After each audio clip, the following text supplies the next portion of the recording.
A veces me gusta acercarme a las personas que viven y experimentan la educación para poder sumergirme y descubrir todo lo que acontece en los sistemas educativos. Soy Rafael Campaña y esto es Un Mundo y la Educación.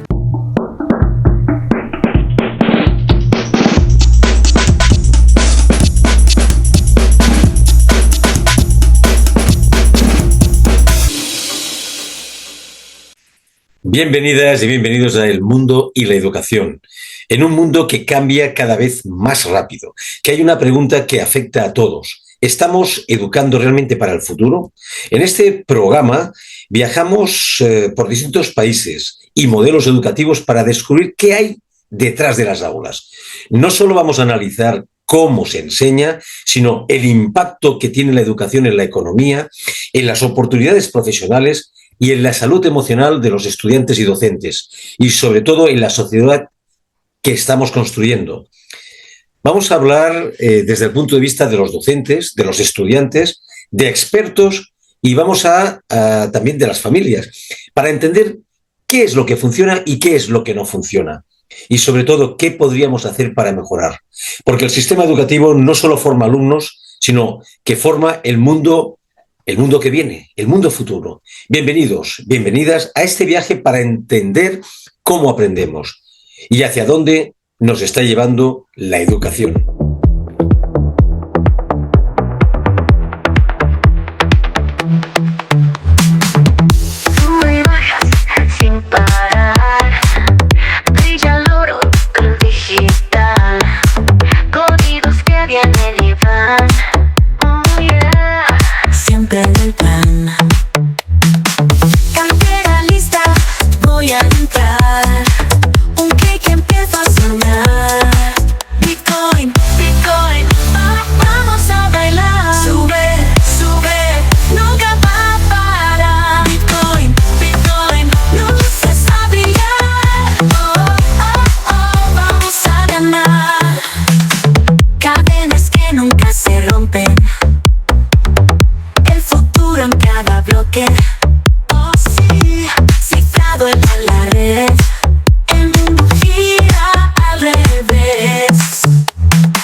La educación constituye uno de los termómetros más precisos para medir el estado de salud de una sociedad y al mismo tiempo funciona como un espejo donde se reflejan sus aspiraciones de futuro.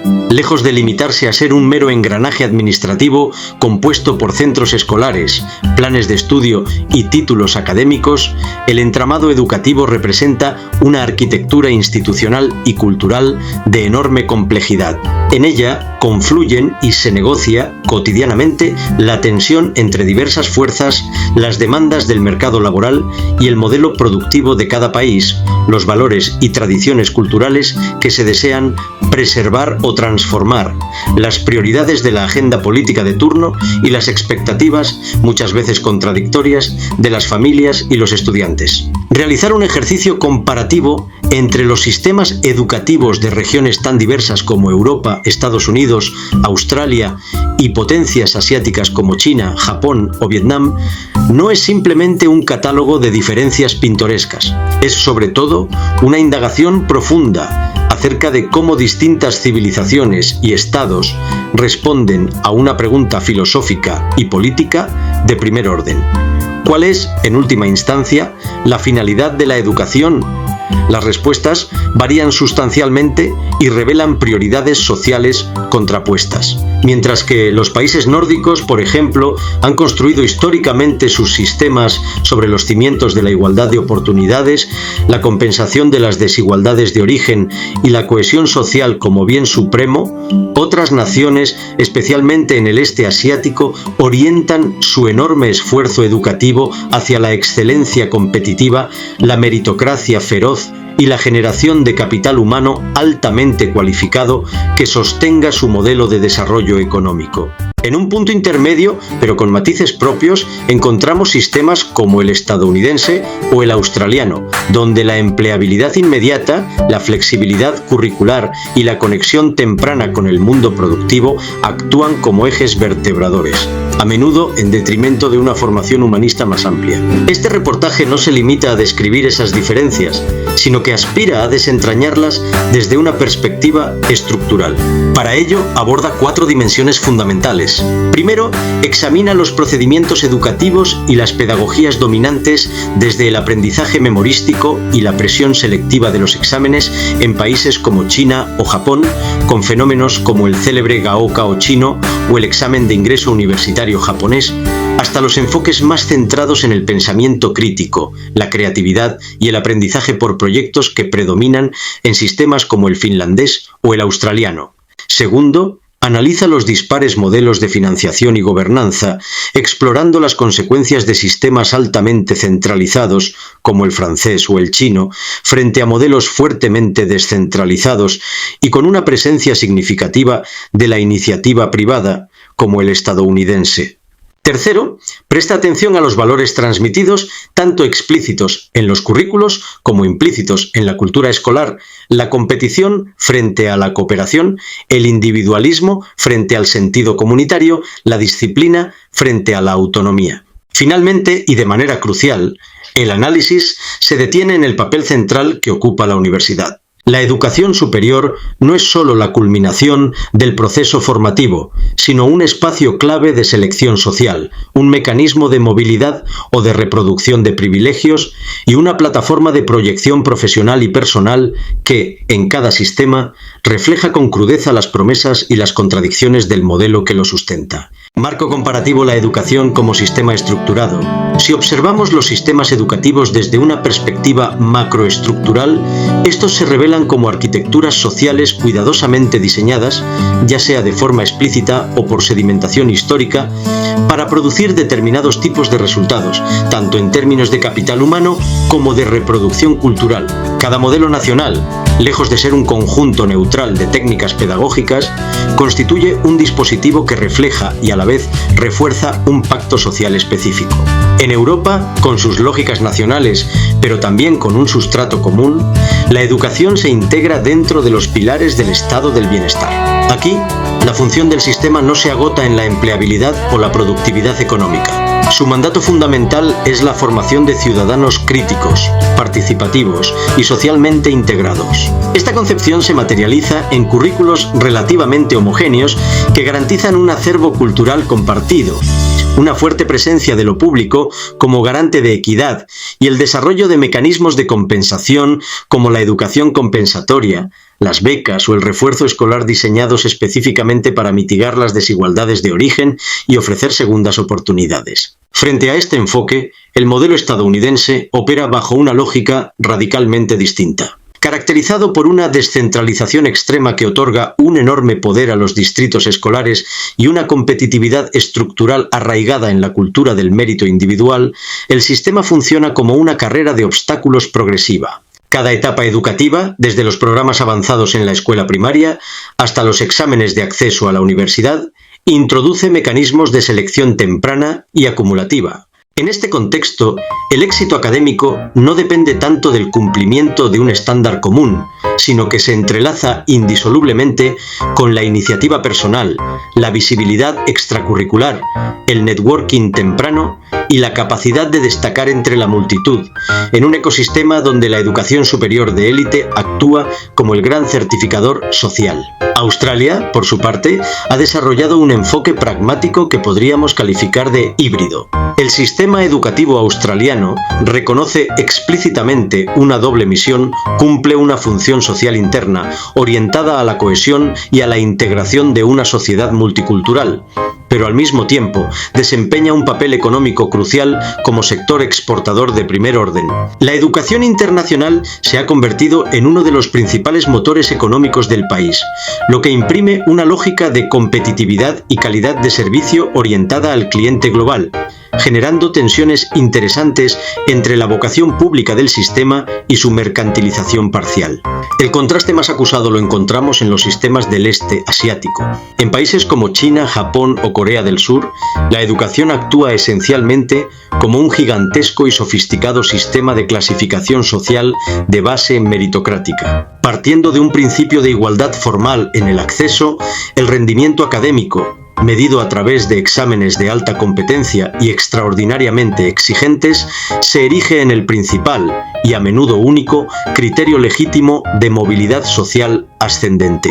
Esta presión selectiva genera sistemas altamente eficaces en la producción de competencias técnicas y disciplina cognitiva, pero también conloca costes personales y sociales elevados, así como una concepción del éxito y el fracaso que permea todas las capas de la sociedad.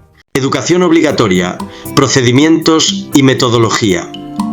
El tramo de la educación obligatoria constituye la base sobre la que se construye no solo el conocimiento académico posterior, sino también la socialización fundamental de los individuos en las normas y valores de su cultura. Es en estas etapas donde los distintos modelos educativos despliegan sus estrategias pedagógicas más características, revelando concepciones profundamente arraigadas sobre cómo aprenden las personas, qué merece la pena enseñar y cuál debe ser el ritmo y la forma de evaluar ese aprendizaje.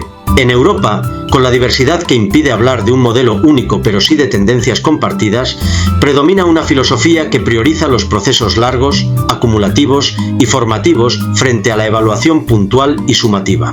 Influidos por pedagogías que hunden sus raíces en el pensamiento ilustrado y en las teorías constructivistas, los sistemas europeos tienden a estructurarse en torno a la evaluación continua, el trabajo por competencias más allá de la mera acumulación de contenidos y la incorporación progresiva del pensamiento crítico y la autonomía del estudiante. El objetivo declarado es doble por un lado: reducir la presión de los exámenes puntuales que pueden distorsionar el aprendizaje genuino y generar ansiedad. Por otro, favorecer trayectorias educativas estables y personalizadas, donde el error se entienda como parte del proceso y no como un fracaso definitivo. Esta concepción se refleja en políticas concretas. La repetición de curso es relativamente limitada y se considera un recurso extremo, prefiriéndose en su lugar mecanismos de apoyo y refuerzo, como las clases de refuerzo, los programas de acompañamiento o la figura del tutor, para estudiantes con dificultades, en un intento de mantener la equidad sin renunciar a la exigencia. Al otro lado del Atlántico, el modelo estadounidense ofrece un panorama radicalmente distinto, marcado por una fragmentación extrema.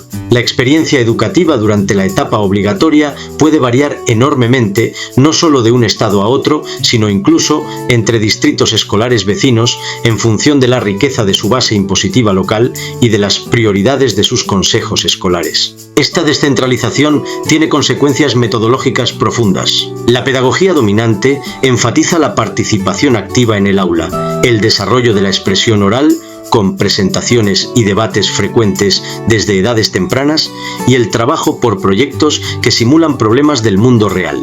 Este enfoque favorece indudablemente habilidades comunicativas, creatividad y capacidad de iniciativa, pero también genera un efecto colateral preocupante. Las desigualdades educativas se convierten en un reflejo casi directo de las desigualdades socioeconómicas de partida. Un distrito rico puede permitirse clases reducidas, laboratorios equipados y programas de enriquecimiento, mientras que uno empobrecido lucha por mantener los estándares básicos, perpetuando así la brecha de oportunidades. Australia, en una suerte de síntesis pragmática, se sitúa cerca del enfoque anglosajón en su énfasis en la participación y el aprendizaje activo, pero introduce correctivos significativos. El sistema australiano ha desarrollado un currículo nacional progresivamente más estandarizado, el Australian Curriculum, que busca garantizar unos contenidos y competencias comunes en todo el país,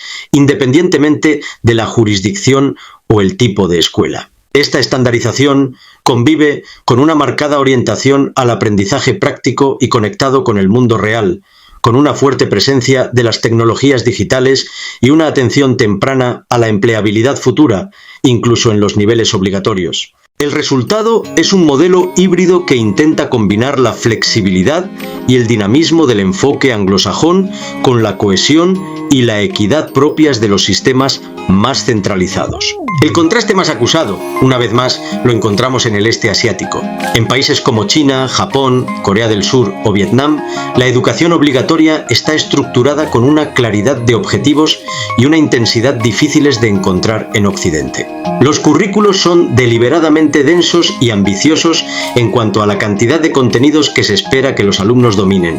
El tiempo lectivo es significativamente más elevado, tanto en horas de clase como en deberes y actividades extraescolares.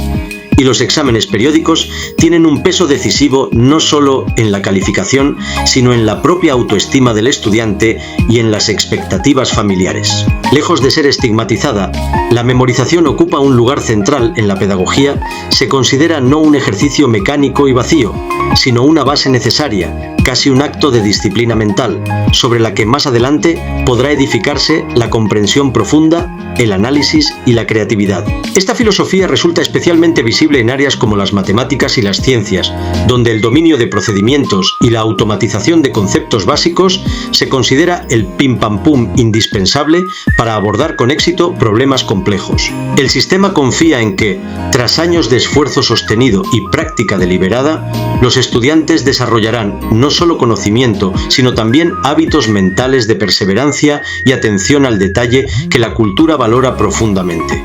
Dimensión económica, ¿quién paga y por qué? La financiación educativa es uno de los termómetros más precisos para medir la concepción que cada sociedad tiene de la educación, si la considera un bien público fundamental que debe ser garantizado por el Estado, una inversión privada que revierte principalmente en el individuo, o un híbrido complejo donde confluyen ambas lógicas. Las diferencias entre regiones no son meramente técnicas, sino que reflejan pactos sociales profundamente arraigados acerca de la responsabilidad colectiva frente a la formación de las nuevas generaciones. En Europa, con matices importantes entre países, el gasto público en educación se concibe como una inversión colectiva de primer orden.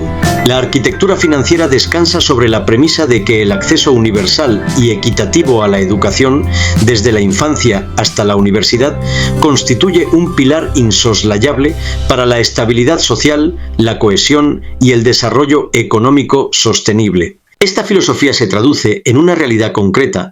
Las familias asumen costes relativamente bajos, incluso en los niveles educativos superiores. Países como Noruega, Dinamarca o Finlandia mantienen sistemas donde la educación superior es gratuita o tiene costes meramente testimoniales, mientras que en naciones como Alemania o Francia, aunque existen tasas, estas son moderadas y van acompañadas de generosos sistemas de becas y ayudas. El informe Education at a Glance 2025 de la OCDE confirma esta diversidad de enfoques, mientras algunos sistemas, como el noruego, mantienen altos niveles de financiación pública. Otros, como el inglés, han optado por un modelo que descansa más en la contribución privada, aunque siempre acompañado de mecanismos de apoyo al estudiante como préstamos y becas. En cualquier caso, la media europea tiende a priorizar que el coste no sea una barrera de entrada, reflejando la convicción de que la educación genera externalidades positivas que benefician al conjunto de la sociedad. El contraste con Estados Unidos no podría ser más acusado, especialmente en la educación postsecundaria. Aquí, la lógica dominante es radicalmente individualista, dado que la educación superior incrementa el valor de la persona en el mercado laboral y se traduce en mayores ingresos a lo largo de la vida. Se justifica que sea el individuo quien asuma su coste, incluso a través de un endeudamiento significativo. Las cifras son elocuentes. La deuda estudiantil en Estados Unidos asciende a 1,81 billones de dólares, con un promedio de $37.400 por prestatario. Cerca de 45,8 millones de personas arrastran préstamos federales, y aunque más de la mitad de los graduados en universidades públicas logran titularse sin deuda, un dato que refleja mejoras en la asequibilidad gracias al esfuerzo de las universidades públicas y las inversiones estatales y federales. Quienes se endeudan lo hacen con cantidades sustanciales. El 8,1% de los prestatarios acumula más de 100. $0,00 de deuda, concentrando nada menos que el 40,9% del total. Esta arquitectura financiera, que traslada el coste al individuo, ha generado un debate social permanente sobre la sostenibilidad del modelo y sus efectos en decisiones vitales, como la compra de vivienda o la formación de una familia. Australia, coherente con su tradición pragmática, ha desarrollado una solución intermedia que ha inspirado a otros sistemas el modelo de pago diferido vinculado a los ingresos futuros. A través del sistema HELP, Higher Education Loan Program, los estudiantes pueden diferir el pago de sus tasas universitarias y el préstamo se reembolsa únicamente cuando el graduado supera un umbral de ingresos, actualmente fijado en 67. $0,1 anuales para el año fiscal 2025-2026. No existen intereses en sentido estricto, aunque la deuda se indexa anualmente conforme al IPC o al crecimiento de los salarios, el que resulte menor. En la media de la OCDE, la diferencia es igualmente pronunciada. Apenas el 26% de los jóvenes de entornos menos favorecidos logran acceder a la educación superior. Estos datos subrayan que la igualdad formal de los procedimientos de acceso no basta por sí sola para contrarrestar las desventajas acumuladas durante la trayectoria educativa previa. En Estados Unidos, el modelo de admisión universitaria presenta una complejidad sustancialmente mayor, fruto de una filosofía que valora la construcción de un perfil diferenciado por encima de la mera acreditación académica. El acceso a las universidades selectivas combina méritos cuantificables, calificaciones y puntuaciones en exámenes estandarizados como el SAT o el ACT, con factores personales y contextuales que pretenden capturar la singularidad de cada aspirante. Los ensayos personales, las cartas de recomendación, el historial de actividades extracurriculares y el liderazgo demostrado en iniciativas diversas permiten a los candidatos construir una narrativa que los distinga en un entorno hipercompetitivo. Este enfoque, conocido como revisión holística, aspira a valorar a los estudiantes en su contexto, reconociendo que un mismo logro puede significar cosas muy distintas según los recursos y oportunidades disponibles. La herramienta Landscape, desarrollada por el College Board, proporcionaba precisamente ese tipo de información contextual, datos sobre el barrio, el instituto, la renta mediana familiar o las tasas de acceso a la universidad en la zona, permitiendo a los oficiales de admisión interpretar los logros individuales a la luz de las circunstancias de partida. Su eliminación ha reavivado el debate sobre el rumbo del sistema, ya que sin ese contexto existe el riesgo de evaluar a los estudiantes solo por notas y exámenes, lo que podría reducir la equidad y favorecer a quienes tienen más recursos para mejorar su perfil.